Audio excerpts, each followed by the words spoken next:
বন্ধুরা, এখন জানো কয়টা বাজে? দেখো, ভোর 4:30 বাজে। আমার চোখগুলো খুব ফোলা ফোলা, রাত্রে ঘুম ধরেনি এখনো। এই দেখো, পাশে ছেলে ঘুমাচ্ছে, আমার চোখে ঘুম নেই। তো ঘুম নেই, তাই ভাবলাম তোমাদের সাথে শেয়ার করি একটা কথা। কথাটা কি জানো? বিশেষ করে সব গার্জিয়ান মা বাবাকে উদ্দেশ্য করে বলছি। আমার ছোটোবেলার একটি কথা আর কি। তো ছোটোবেলার কথাটা হলো, আমি তখন 4-5 পড়ি আর কি, ঠিক মনে নেই কোন ক্লাসে পড়াশোনা করতাম তখন। তো আমাদের স্কুল থেকে কবিতা আবৃত্তি করার জন্য বলছিল আর কি। একটা প্রোগ্রামে কবিতা আবৃত্তি করা হবে। তো আমাদেরকে বলছিল যাদের ইচ্ছা তারা নাম দাও। ঠিক আছে। তা শুনে আমি ভাবলাম, কবিতাগুলো দেখলাম, দিল কী কী কবিতা পড়তে হবে। তো কবিতাগুলো দেখে ভাবলাম পারবো, তাই আমিও নাম দিয়ে দিয়েছি, বুঝেছ?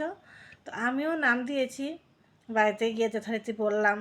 তো বললো আচ্ছা, ভালো হয়েছে, কয়েকদিন সময়ও আছে। আর এই কবিতাগুলো কম্পিটিশন ছিল, তো তা না দেখে বলতে হবে, বুঝতে পেরেছ? তো আমিও যথারীতি প্র্যাকটিস করতে থাকলাম কবিতাগুলো। একটাই কবিতা প্র্যাকটিস করতে থাকলাম। হ্যাঁ, মানে শেখাও হয়ে গেছে, পুরো কবিতা বলতে হবে। টাইমের কোনো কিছু ছিল না, কিন্তু কবিতা পুরোটা বলতে হবে। তার মধ্যে পুরস্কৃত করা হবে, যে ভালো করে পারফরমেন্স করবে, পুরস্কার দেওয়া হবে। ঠিক আছে। যথাযথ সময় আসলো, আমি গেলাম বিকালবেলা। সন্ধ্যা থেকে প্রোগ্রাম শুরু হয়েছে, আগে আগে যেতে হবে। গিয়েছি, ডাক 3-4 জনের পরে আমার ডাক এসেছে। খুব সুন্দর অন্যরা কবিতা বলেছে। কয়েকটা কবিতা ছিল, যে যার যেটা পছন্দ ওইটাই বলতে পারবে, কোনো অসুবিধা নেই। ঠিক আছে।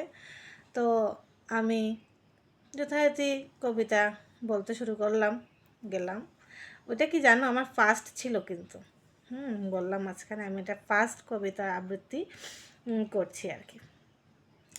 তো ভয়ে প্রচণ্ড প্রচণ্ড ভয় ছিল মনের মধ্যে, পারবো কি না, ভুলে গেছি, ভুলে যাচ্ছি, এরকম ছিল। এরকম ছিল। আমার মা সাথে গিয়েছে, বাবা যেতে পারেনি।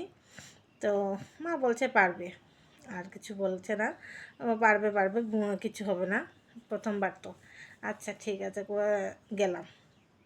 গিয়ে গিয়ে তো আমি সব ভুলে গেছি, সবাইকে সামনে দেখে মানে ভয়ে সব ভুলে গেছি, সব ভুলে গেছি। এবার কি করব? সব ভুলে গেছি বলতে 4-5টা লাইন বলেছি আমি, বলে সব মানে গুলিয়ে গেছে, আর বলতে পারিনি। সাইড থেকে কেউ কিছু বলে দিলেও আমি যে বলতে পারবো এমন অবস্থায়ও আমি নেই। তো যথারীতি 5 মিনিট অপেক্ষা করা হয়েছে। তারপর যে ছিল পাশে, তো উনি বললেন নেমে আসো, আর বলতে হবে না। হ্যাঁ ঠিক আছে, তো আমি তো নেমে আসলাম।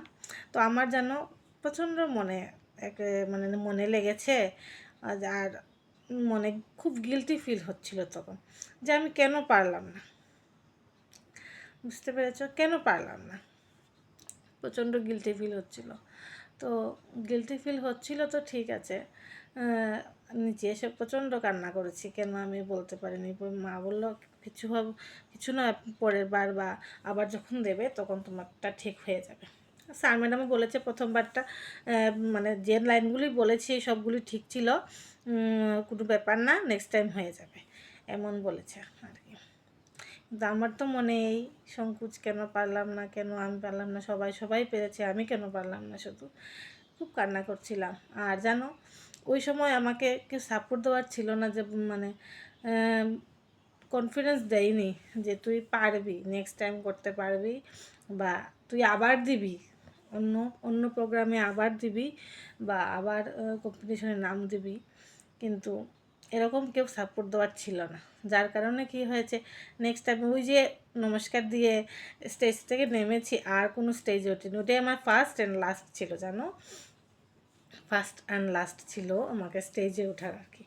তো এটা বলার কারণ হলো যে সব গার্জিয়ান মানে মা বাবাকেই বলছি বিশেষ করে, যে বাচ্চাদেরকে সবসময় মোটিভেশন দেওয়া দরকার, আর সবসময় বাচ্চাদেরকে এগিয়ে দেওয়া দরকার। যতবার মানে পা পিছলে পড়ে যাও, আমি এটাকে পড়ে যাওয়াই বলবো, উঠিয়ে যাতে ওদেরকে আবার হাঁটার ব্যবস্থা করে দেওয়া বা হাঁটার সাহস দেওয়া।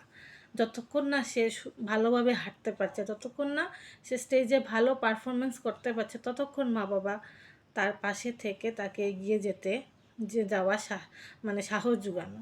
তো আমার ক্ষেত্রে এরকম হয়নি, তাই আমি আর এগোতে পারিনি ওই সব বিষয় দিয়ে। আমি ওই যে বললাম ফার্স্ট অ্যান্ড লাস্ট আমার ওই পারফরমেন্সটাই। তো এটা এখন মানে মনে হলে, এখনও মনে হলে খুব খারাপ লাগে আমার, জানো, সত্যিই খারাপ লাগে।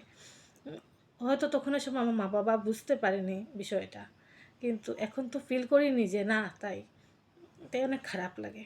তাই এই ছোট্ট ঘটনাটা শেয়ার করার কারণ একমাত্রই সবাই গার্জেনকে, তো সবাই সবার বাচ্চাকে একটু সাপোর্ট করবে, সবাই দেখবে কোনো না কোনো কিছুর মধ্যে এগিয়ে যেতে পারবে। সবাইকে থ্যাংক ইউ, সবাই ভালো থাকবে, সুস্থ থাকবে।